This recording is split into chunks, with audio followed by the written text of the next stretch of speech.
Hi friends, குழந்தைங்களுக்கு இப்போ ஹாலிடேஸ்லாம் start ஆகிடுச்சு. ஸோ வீட்டில் இருக்கனால ஏதாவது செஞ்சு தர சொல்லி கேட்டுகிட்டே இருப்பாங்க. ஒரு சிம்பிளான ஒரு ஸ்வீட் ரெசிபி தான் இந்த வீடியோவில் பார்க்க போகிறோம். இது ரொம்ப ஹெல்த்தியும் கூட. ஸோ ஃபர்ஸ்ட் அதுக்கு நம்ம சிவப்பரிசி அவல் எடுத்துக்கலாம். இது ரொம்பவே நல்லது உடம்புக்கு. அதை ஒரு பவுலில் சேர்த்துக்கலாம். அப்புறம் 1/2 கப் அளவுக்கு நாட்டு சக்கரை,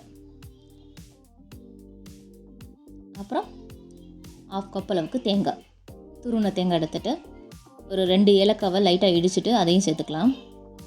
இப்போ ஒரு பாத்திரத்தில் பால் காய்ச்சிக்கலாம். 2 கப் அளவுக்கு பசும்பால் எடுத்திருக்கேன்.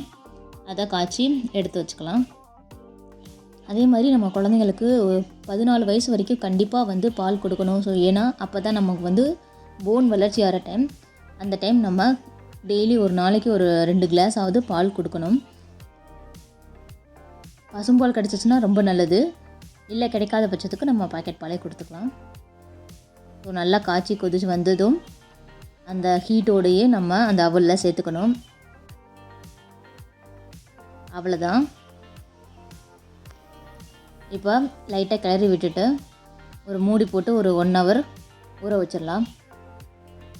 ஸோ நமக்கு 1 hour கழித்து பார்க்கும்போது நல்லா ஊறிடுச்சு.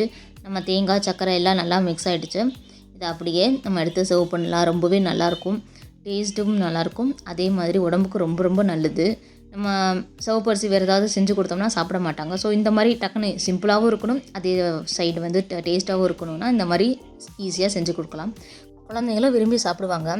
இதே மெத்தடில் நம்ம நார்மல் அரிசி அவல்லையும் செய்யலாம். அதுவுமே ரொம்ப நல்லாயிருக்கும். ட்ரை பண்ணி பாருங்கள்.